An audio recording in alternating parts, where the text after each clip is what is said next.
Yes. Yeah, me too. It's 6 o'clock. We'll go ahead and start. First item on the agenda, consider approving the minutes held from April 13th. I'd make a motion where to approve those minutes. Commissioner Davis, second. All in favor? I think the chief of police is here tonight to introduce one of his new people. And many of you, I think, already know him, Tim Locke. He's our newest full-time officer, brought us up to full staff, which we're all very happy about. I think he's pretty happy to be here. He comes to us with no buyout, which was great.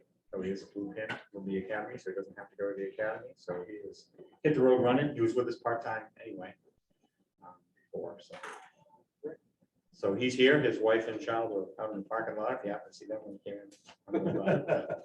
I think Alec could probably tell you more about him than I could, honestly, because he knows him pretty well, or she knows him pretty well also. So anyway, here to, as is our tradition, to introduce to you our newest full-timer, Tim Locke. Congratulations. Welcome aboard. Thank you. Welcome aboard, Tim. Anything we can ever do, please feel free to call. So thank you. And I can speak personally for Tim. Yeah. Tim, he's in my family for 4 years, so he's a stand-up guy, and I think we're really lucky to have him. So welcome aboard. We're very excited. Awesome. Thank you. Next item on the agenda. We are going to run out the door. He's got his wife and child in Oh, the wow. car. I've got a school board meeting, so Good news. as Thank you, usual, we're going to sneak out the back door. If he had a new pickup truck, he'd be. That's true. I think he's going to go around front and look at one out there. Thank you. Thank you. Next item on the agenda is a transfer station update from Mr. Dylan Clark. Yeah, I have Dylan here from the transfer station. Last meeting, I think John had asked if we could bring Dylan in so we could do some updates on what's been going on. We're actually going to be proposing a price increase with some of the materials and the waste that's being brought in here so that we're at market. Right now, we're currently below market on our demolition debris.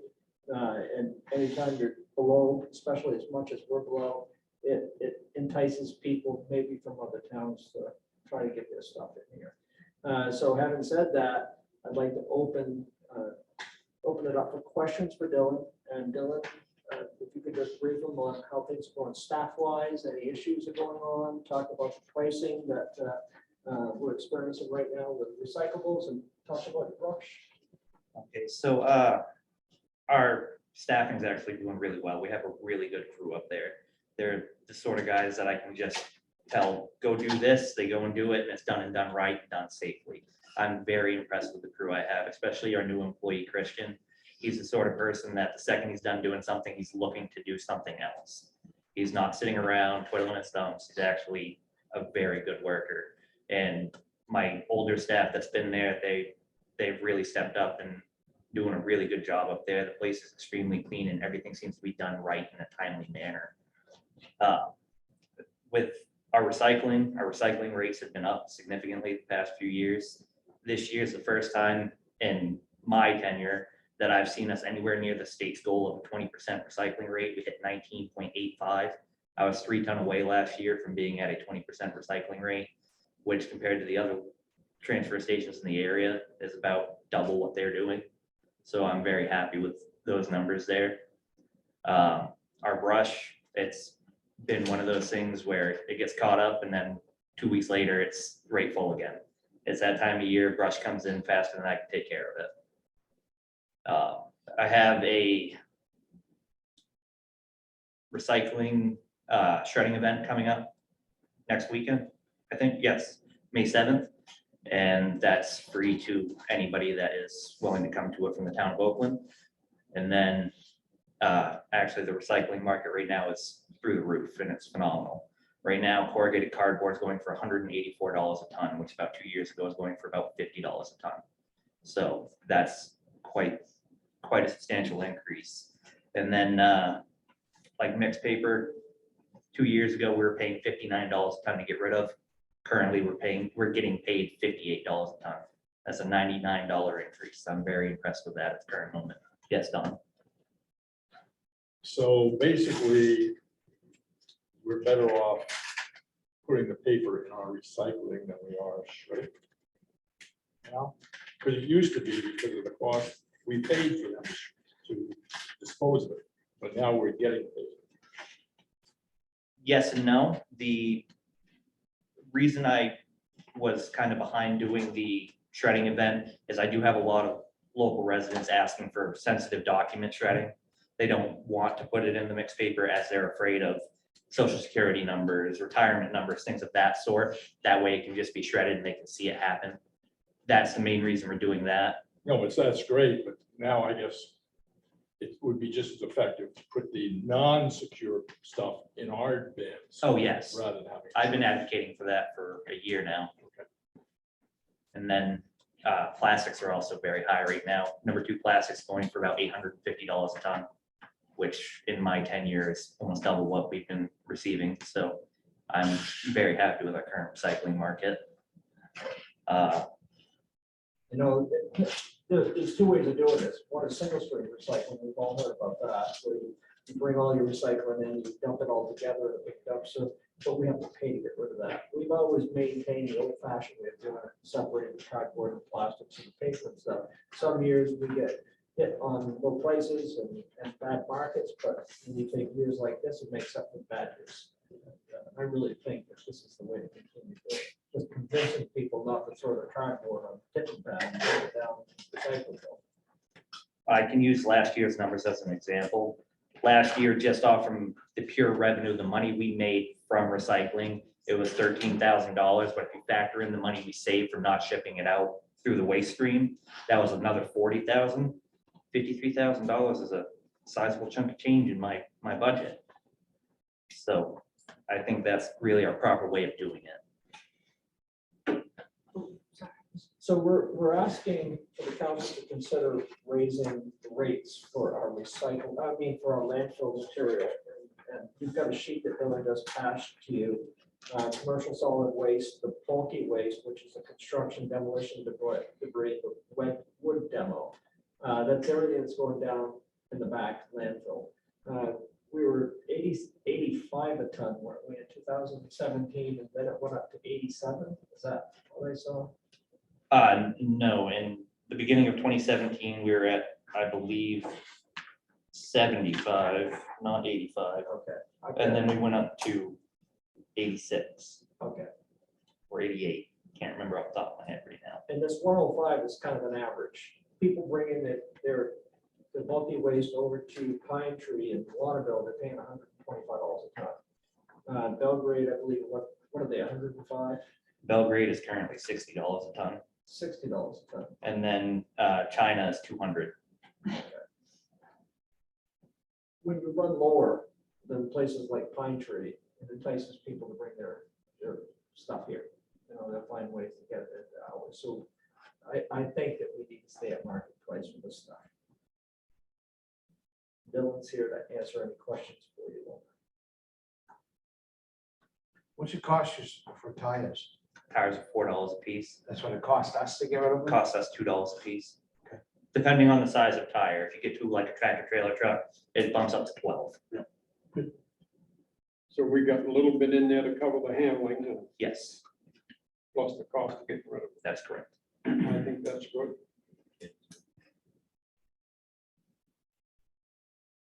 Any other questions? Bob? So.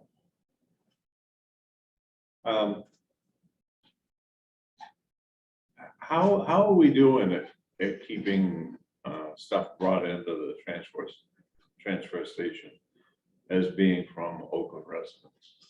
How big a problem is that really? And before you answer, let me just tell you that I don't think going from $85 a ton for commercial to 105 is a lot of money. But assuming that we don't get commercial stuff dumped here from anyone other than residents of Oakland, this is going to cause the commercial guys to go up on their rates, and the citizens of Oakland are going to pay this difference under the assumption that it will help keep people from away. So is it a big problem or what? I don't believe it's that large of a problem. We've been doing our sticker program and we had a pretty significant weekend about 3 weeks ago. We had over 200 stickers that we had done and 2 out of the 200 were from out of town that we caught. So that's a 99% success rate. Talk about the commercial haulers, the people that are doing the shingles. That's The roofers are another issue that I have seen. They come in more frequently now. And my proposal for that was to start having them provide me with a written out contract with the address of the person. And I would like that person to call us and inform us where that is coming from. That's where the issue is, Bob, is these roofers. The stuff is coming. We're not doing as many roofs in the town of Oakland as we are getting shingles. And so, Okay, I got that. So I guess my comment, and it's just me, is that the increasing the commercial weight, the commercial dumping rate from what it is now up by, what is that? That's 25% or so, from 85 to 105 seems like just taking money out of the citizen's pocket when we could leave it in their pocket instead of taking it out if that's not a problem. And I don't think commercial is a problem. Well, But that's just me, so. the bulky waste and wood demo are the ones that are the issue with like the roofers and general contractors. And doing that would also push away anybody that's not from the town of Oakland, such as Waterville residents that I have caught in the past trying to use our facility. And I'm hoping that will try and push them away. I don't have a problem with that. The only thing I'm looking at is the first line on the sheet. It just seems like it's going up more than 20% on Oakland residents when they're not a problem. So commercial solid waste wouldn't actually be residential. Commercial solid waste contains to like businesses in town. Okay. So sorry. like if buddies wanted to bring their trash to my facility, they'd have to pay that $105 per they ton. don't use us. Correct, but that was the example I was going to No, use. I'm sorry, I lost you somewhere.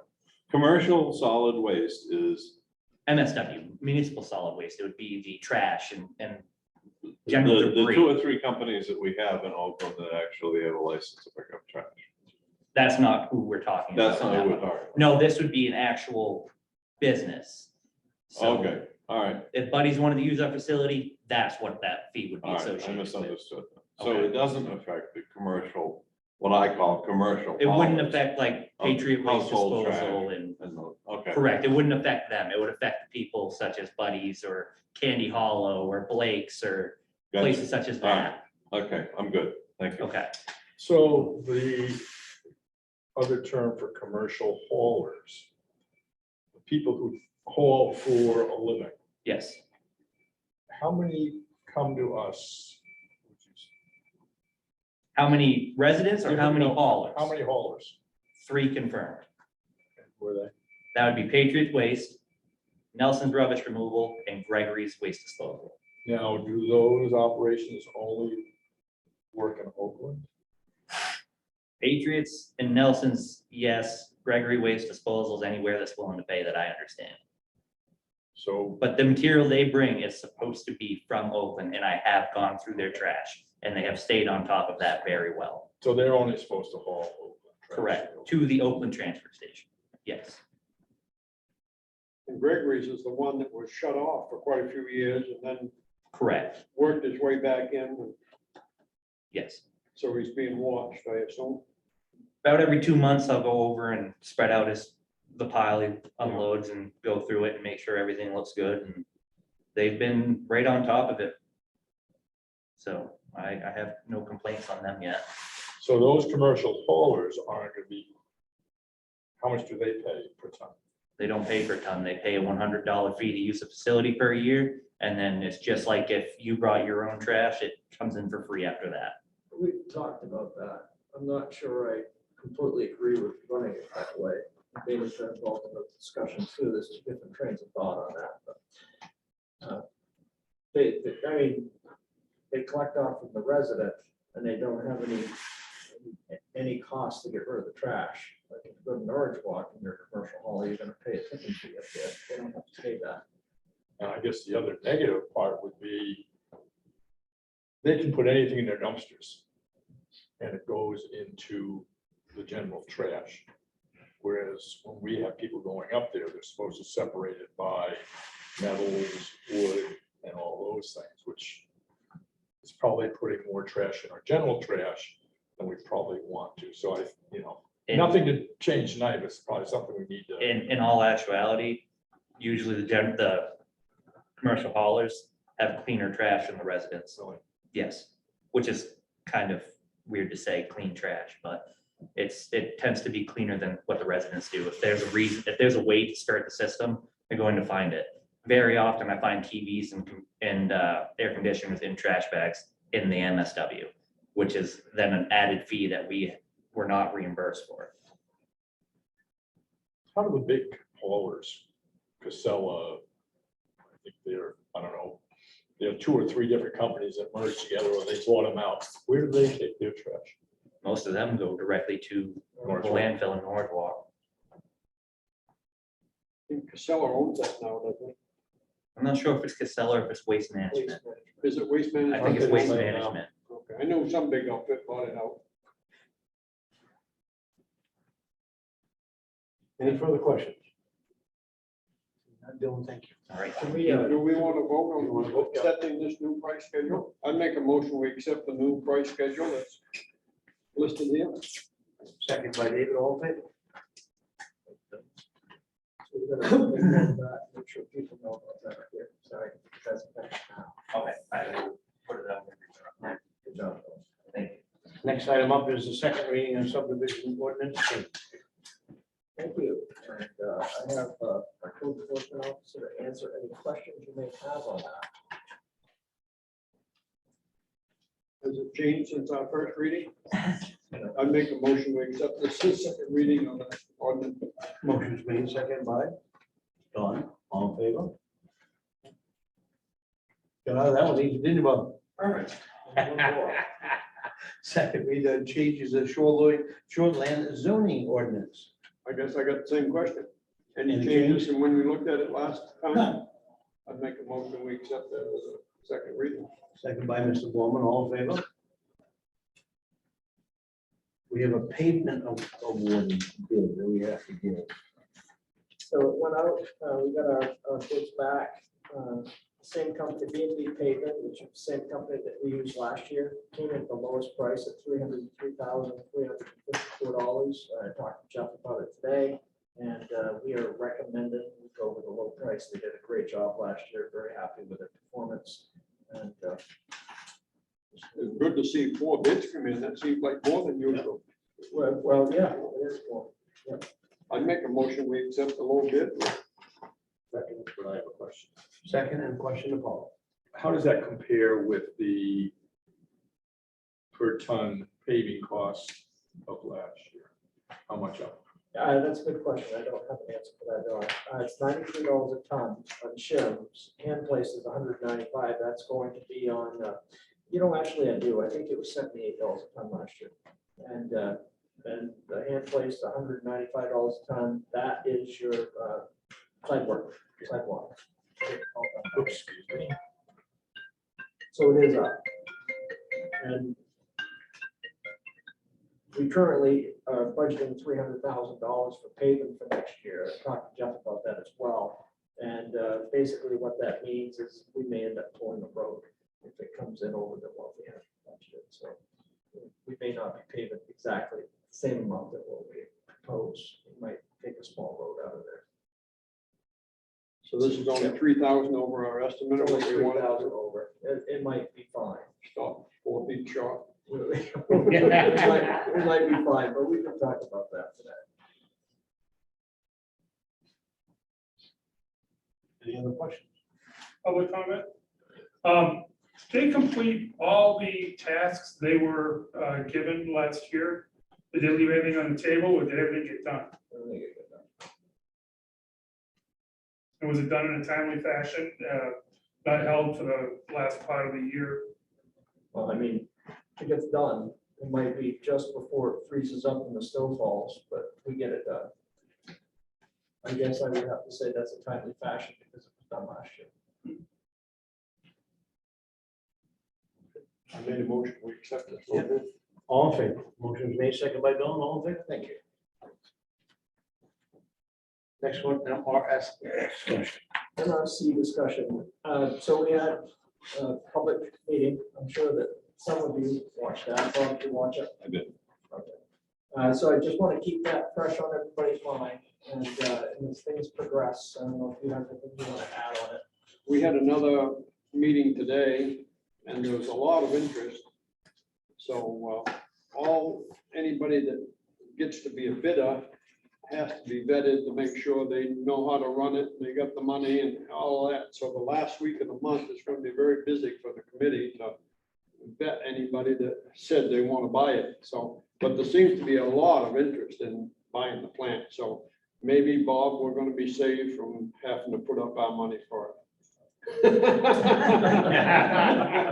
But right now, anyway, there looks to be a lot of interest. I mean, it's a proven technology and seems to be, but you know, there's been interest before and they go away when it comes to signing on the dotted line. So nobody knows for sure. But it looks good right now. We're hoping so, because I personally think that we made a huge mistake by stuffing it in the ground. You ended up getting a letter from a DJ Oakland. I don't know who he is, but he seems to be pretty pleased with the fact that we kept most of the town open during COVID. You know, it was thoughtful for him to go take the time. I'm assuming it's a him to take the time to send this down to us. I'll make sure you got a copy of it. The other thing is I sent out an email to the council consisting of the McGraw Pond Salmon Lake group. And so please take some time to review that if you haven't. We'll talk about that again at some point. Really seen it yet. I'm sure that most of you have. That's all I have, sir. I got the email, but it didn't have the attachment. That's the same thing. All right, I'm gonna send that out again tomorrow. There's a bunch of attachments on Yeah, it. there was no I don't know attachment. why. Well, I didn't see the attachments either, but that's not unusual and I couldn't find them. So I'll send that out. tomorrow. Let me know when I send that out if you guys don't get the Yeah, attachments. I okay. don't know why the attachments aren't going, but. I know. I've got two people that didn't get them, but. Mr. Cox, did you have anything tonight? Mr. Lenahan? Yeah, I do. Quite often, and what prompted this is having Dylan here tonight. Quite often, we compare our tax rate with our surrounding communities. And how many surrounding communities have municipal trash pickup as a service to townspeople? And is that something that's ever been considered in town as a service to taxpayers? Yes, Is that my question? I'm not sure. we actually bought a rubbish truck once. A Packer truck. Set up the Gilbert's garage, which is now Fabian's for, I don't remember how long, but quite a long time, then they sold it. Never did use it. That was back when Mr. Gilbert ran the GMC garage there, which most of you won't remember probably. But there was a time that they considered having a town rubbish pickup, but I don't know what happened. It was before I was involved in it enough to know what was going on, but I know they bought a rubbish truck and sold it a few months later. So I'm talking like curbside pickup that, other. That's what that was for, just like Waterville has. And you can hire people to pick up your trash, like I do in Fairfield. So I mean, if you want curbside pickup, I mean, I can give you a list of people who are doing it here in the town of Oakland. It'll cost you so much per ton to do it, and that's what everybody else is doing. I mean, Waterville has a different scenario that goes onto the property taxes, but this is the most cost-effective way of dealing with your trash. On a transfer station, you drop it off, and we have to go pick it up, and it's going to be cost added to that. Mr. Morgan? Bit of trivia, I think probably most of you know it, but we also had a recycling truck for a few years where we actually went up and down the streets with a truck with bins in it. And The they would green, come the up- green bins. Yeah, they would pick up plastics, bottles, and I don't know how long that lasted, but it was fun. Probably wasn't very cost effective. Yeah, I think anytime you've got a bunch of commercial operators who are in business to do anything like hauling trash. They tend to keep the price low, and when the municipality takes it over, I think you look around and you see that people aren't that happy. Right, it's much more expensive. I pay $5 a week to pick up the toilets. Great answer. I mean, that makes a lot of sense. Thank you. How much? David, $5 a week. David? I'm all set. Just to comment on that letter we got from the person who moved out of town, I mean, that is pretty unusual. Have any of us ever moved from one town to another and then sent a letter back to the previous town saying what a wonderful job they did? I would never think of that. It's been a while since I moved, but It's a big question of why they moved. that's all I have. Necessity, probably. I'm all set. I make a motion. Wait, Ben, wait. Will you approve the sewer commitment for me, please? Yes. That's January through March. Sewer commitment, and it is in the amount of, Yeah, let me put my You can't glasses on. see. Poor lighting in You want me here. to hold it? I'm not getting old. Always a light. January 1 through March 12 is unpaid account balance. You're hereby required to collect each person's name and total sum being $137,600.01. Okay. You're hereby required to charge interest at the rate of 9% per annum by billing. Oh. Huh? that's good. Wow. We all signed it. Thank you. Yes. Approved. Thank you. David, go again. I make a motion to adjourn. Second by Mr. Bob. Thank you, folks. Have a great night. Don't forget, we have a town meeting next Tuesday, 6 o'clock.